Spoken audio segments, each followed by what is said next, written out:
morning, we have very sad news from Narok County. As you can see, we've just returned from Kerio Valley, where we had gone to assess security situation.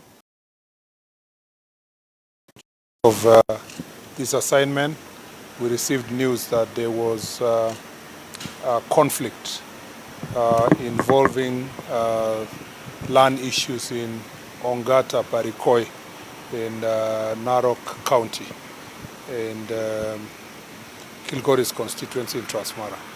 That their land was being taken away or they were going to be evicted. As a result, there was a mobilization of so many young people. We cannot really confirm the numbers, but it's estimated that it's in thousands, maybe 1,000, 1,500 or 2,000, who came and attacked the surveyors and the police officers who were on site. As a result of this fight, it is now projected that 5 people have died. The reason why we cannot really confirm the number now is that the calm has not been fully restored in the area to enable security officers to establish the real facts. But from the information we have is that 5 civilians have lost their lives, sadly, and that 5 police officers have arrested, and one of which is critical injury because he has an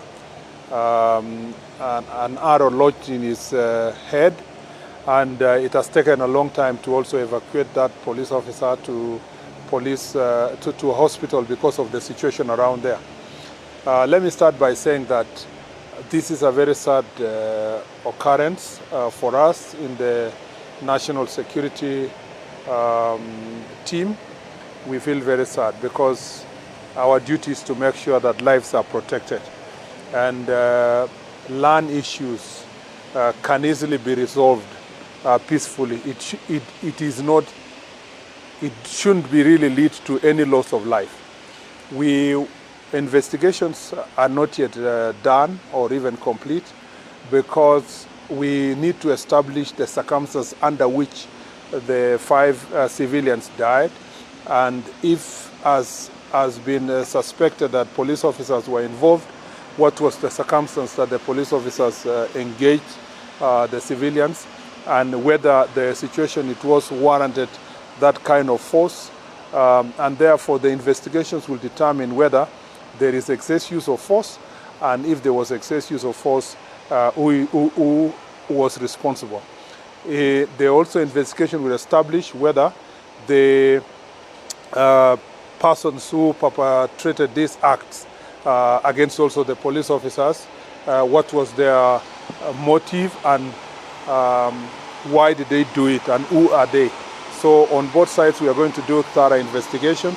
We are also going to deal with every person who is involved in inciting violence or using force to resolve issues. So for now, I just want to say our condolences to all the families of those who lost their loved ones. Our sympathies are with all those who are injured, including the police officers, and we pray for quick recovery for everyone who is injured. We have done everything possible to reinforce the security in the area. We will continue doing so over the night because the situation is still volatile. We request with all humility our citizens from that area. We want to assure them that no one under the watch of this administration will be able to take away an inch of any of the citizens' property, none. And therefore there is no need for them to take law into their own hands, because the government of Kenya exists to provide security for citizens and their property. And therefore the misguided propaganda that land was being taken away from rightful owners unlawfully, I want to assure them that not under this administration, and we will not allow a situation where there will be unlawful taking of land from any citizen. Therefore, there is no need to fight. There is no need to cause violence. There is no need to barricade police posts. There is no need to attack police officers. And I'd like to also ask our police officers to make sure that in every situation, even as they continue managing this situation, they must restrain themselves and use only reasonable force that is necessary to contain the situation. Thank you.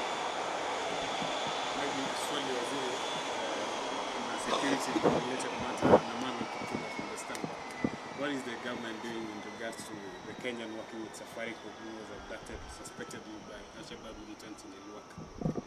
I think that let's do this because of the security situation involving the same. Let's let the IG give you a proper statement at the right time. That will not jeopardize the security of those affected for now. Yeah. Probably Wazir Steve Ochino for the Nation. There was a long court process before this case. Yes. Yeah. Have you reached out to the judiciary perhaps to expedite the case following this? And what stage had the court case reached before they opened for arbitration? Unfortunately, from us in the security sector, we haven't really been following the detail of the case. So ours is confined to law and order.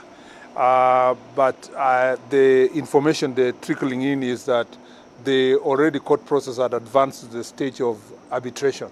And I am also told, which information I can't really confirm, that there was a consent recorded that to enable settlement of this problem. The surveyors, as I understand, went there as a result of this consent to help these communities get resettled. So I think the real problem in this situation is the misunderstanding, the fear that land was being taken away. If there was no such fear, then I don't think citizens would have attacked police officers or the surveyors, which I insist now here and request citizens that let's do this through peaceful means, and that land is a fixed asset. No one can run away with it, so there is no need to kill or to fight over it. I want to request them to go back to their homes and then to give us the space to now convene a meeting that we can listen to the concerns they have, not in the environment that violence is prevailing. And the police officers are really in a very awkward situation because they did not go there to take anybody's land. They went there to at least help resolve the problem. They went there also to support the surveyors to do their job, just the way they are supporting all other departments of government to do their job. Unfortunately, they find themselves in this situation, and in the process of responding, we now find ourselves in a situation where we have to investigate what exactly happened and who really committed what kind of a crime. So I really feel very sad. Losing 5 lives, 6, 7, 10, or whatever lives is serious. I mean, losing 1 life is very serious, but needlessly losing 5 lives and then discover later it was just based on a propaganda, it is unbelievable. It is really sad. For us who have come from Kerio Valley, they are dealing with banditry. We find this is really unfortunate that in a situation where, in an area which was peaceful, in an environment where community was not fighting another community, citizens are attacking police officers. They could have reported them. There was no need, because it is not the police officer who want to take land or so. This is just surveyors trying to provide boundaries for this land.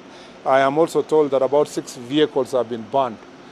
So by the time we are reaching that stage, I think that it is needless. I really appeal for calm, so that as from tomorrow, our senior officers who will visit the place can have the opportunity to assess the situation and find ways of restoring full normalcy in the area, and also to give leaders a chance and to give the ministries responsible also a chance to go to the ground and resolve this issue amicably.